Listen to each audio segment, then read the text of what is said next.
CAA first. So Commissioner Stewart, I know that was something you wanted to bring before the board. We heard public testimony this morning, and I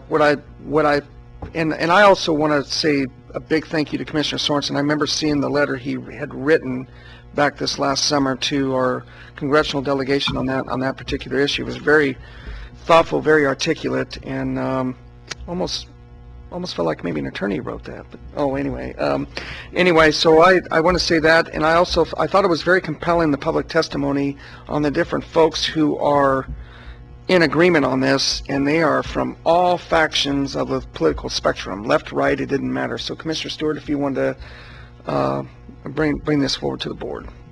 Thank you, Mr. Chair. As I stated in adjustments to the agenda, I've been approached by several different groups and people to ask the board to consider in adopting a resolution encouraging changes to the sections in the National Defense Act of 2012 under sections 1021 and 1022, as Mr.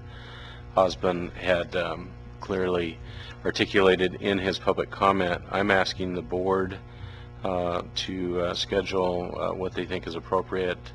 I would believe that we either need a work session or an agenda item to have this come before the board for potential adoption. I got multiple resolutions here that I think staff could potentially go through and give us a starting point as to a resolution, or if not, use one that's already prepared. Commissioner Sorensen, with his letter, very detailed. It appears has a great knowledge of concern and points that could be brought up. And then also, should this item be have some public comment or a public hearing attached to it, I think that it probably should, from the standpoint that it's one thing to pass a resolution from the board here, but to we're trying to encourage the state and the federal government to make some changes, and if we can show that there was an enormous support of public comment for this, and I think it potentially could be a stronger message to our state and federal folks. And I just state that I try. One of the things in here that was pretty clear to me was there are provisions in there that are very disturbing, and then there's other pieces in here that make statements that this doesn't affect certain individuals. But one thing I've learned on this board in the time I've served here, that unless we're very clear and concise with the intents, we find ourselves in some very difficult situations. And we've done that. I find that in some of our land use decisions. Our code sometimes can be a little bit clear. It feels like it means one certain thing, and it probably promoted that it means one certain thing, and then the next thing you know, it's being applied in a different way that didn't even people didn't conceive. And I think in a time where our country is really divided, and it's I think assurances to the citizens that we want clear, concise, and we know what's going to happen, and not some language that appears it could be interpreted and applied in certain other manners. So I would recommend and ask that we either set a work session or we have an agenda item where we can look at potentially adopting this, and also with some public comment involved. Okay. Any other comments on that, Commissioner Sorensen? I think it's really a good idea to spend some time on this. I looked into this last spring and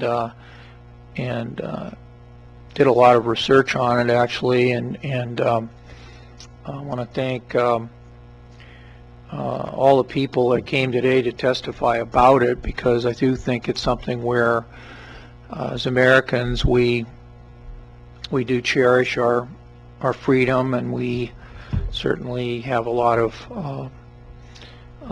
things in our country to be thankful for, thankful that we do enjoy freedoms under our system of government and under our Constitution. I think that what a lot of people may not know is that Our congressional delegation has been pretty active in opposing intrusions on our freedoms, and I wasn't in Congress in September of 2001, so I don't want to say exactly how I would have addressed the kinds of threats that members of Congress felt they had. But I think by 2013 we ought to recognize that there is a balance in our system between national defense, which is an important role for Congress to fund and to make sure it's administered properly, but it's also important that we recognize we have freedoms as Americans, and they can't be taken away from us by act of Congress. That's why we have a constitutional form of government. So after I wrote the letter, I got a opportunity to visit with Senator Wyden on the topic, and he has been really active on this issue. I don't know about the other members of our congressional delegation and what their level of activity is, but I know Senator Wyden's on the Senate Intelligence Committee, and he's been a big ally of the people that are concerned about the overreaching on the part of the federal government. So I think it's a great idea to take this up, hold a public hearing or some sort of public process, give people a chance to give their views. And I'm especially interested in what the local police perspective is on this. This was done because of a need, the proponents said, because of the prevalence of, they say, prevalence of the need for law enforcement to be able to have these tools. And yet I've gotten emails from former law enforcement people saying they don't want these tools. They don't want to be involved in military activity. So to me, I think it would be good to, invite the police chiefs maybe from that have the time that could come and give their perspective, as well as the sheriff and other people that are elected officials that deal with public safety issues. And I don't think we should be shy about this. It's not like we're doing something that is, sinister or bad. I think we ought to be assertive about our role in letting other people in the system of representative government, namely our federal legislators, to know that we have considered this issue, and it's not just one commissioner that has these concerns. So I think that all the commissioners will have a chance to kind of take a look at the proposed resolution, have the lawyers take a look at it, have the local police agencies that are often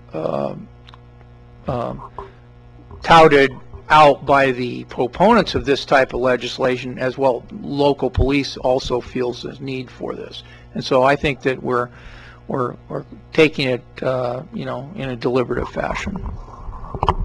So my question then is the board comfortable then is we can ask Ms. Hayes and the agenda team to, we have some sample resolutions that have been sent to us. I think we can also use Commissioner Sorensen's letter as a template and incorporate that, and we can bring this to the agenda team, and then I think if you'd maybe, it probably makes sense maybe to even explore it with commissioners before we bring it out, just to have a kind of a good idea of how we want to proceed. So is that Commissioner Farr? Just a question. Commissioner Stewart suggested either an agenda item or a work session. For the public listening, what is the difference between an agenda item and a work session? Chair And for Lykin, me. Commissioner Farr, you'll get my opinion of what the difference is between an agenda item. I think when you have a work session, you have more time in on that subject. It's more of a give and take. It's less formal in terms of how you, it's more of a conversation on a work session. And a work session usually does not involve a vote, whereas an agenda item can involve a vote. Is that correct? Okay. So you would have the work session, and then you would need to bring it back. So an agenda item can actually contain all of the components of a work session with a vote at the end. It could. We could make that happen if that's what, I think Yes, I understand. Thank you. Mr. Swanson? I think, and again, I think that the answer to this question is 6 to the 6th power of opinions, okay? So I'll just say, one advantage of a work session is that commissioners bring up a topic like this one. They bring up a topic that it could go one of a million different ways. It could go that we need to have something written up, and we're going to have a resolution, we're going to, have a public hearing, we're going to vote on it. It could be that we had a work session to discuss an idea, and the consensus around the table was the idea wasn't all that great, and at the end of that work session, it ends. But from a practical standpoint, the difference is that we don't put the staff to the level of work to do a work session typically than we would if we were doing an agenda packet, an agenda item that requires review by the lawyers, by the budget staff, by the agenda team in determining how it's going to go.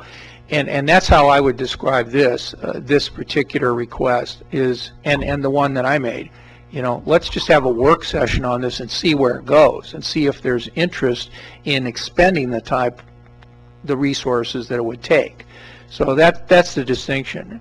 In a, legal sense, the board is meeting, the board is meeting, the board is meeting, but in a practical sense, it's not putting the staff to a lot of work. They have to monitor the work session, so it's not like there's no work, but it's less work than a big packet. Thank you for that further explanation. And I believe I do understand it. So a work session, an agenda item then is a work session on steroids. It's a work session that's got more input from staff, more research, and potentially could have a vote at the end of it. correct. Okay. Thank you. So why don't if the board is comfortable, we'll take this to the agenda team, have Ms. Hayes, and we'll use the resolution template as well as maybe Commissioner Sorensen's letters template and kind of incorporate this. Is Commissioner Stewart? Thanks, Mr. Chair, and just to kind of put some timeline on it, I would expect or hope that we would have something before the first week in December. Okay. Does that work? I mean, it'd be nice. There's folks that have been waiting a long time. Chair Lykin, Commissioner Stewart, Commissioners, just a clarification. When you say hope to have something, you hope to have it on the agenda or on the schedule, or you hope to have something that you will be able to look at and have had the conversation? I'd like to have our next board discussion before the end of the first week of December, so that gives us a month And to get it scheduled and have a conversation at the board. appreciate that. And I just want to review, because it's fresh in my mind from agenda setting this morning. We have the meeting next week, then we have the week of AOC, which we're trying to keep small because we know there are a lot of agenda items that AOC commissioners want to attend. Then we have Thanksgiving, and then that would push us back, just so you know, 3 weeks. But we'll get started on it right away and take it to agenda setting next week and get something on the calendar as soon as is feasible. If Okay, that's that would be my hope. Okay. And Ms. Hayes, I believe that you're meeting with each commissioner every other week or weekly or, okay. can- And then you can communicate that to the commissioners where we are in the process. Great. All right, very good. So the next item on the commissioner's business, before we get to Commissioner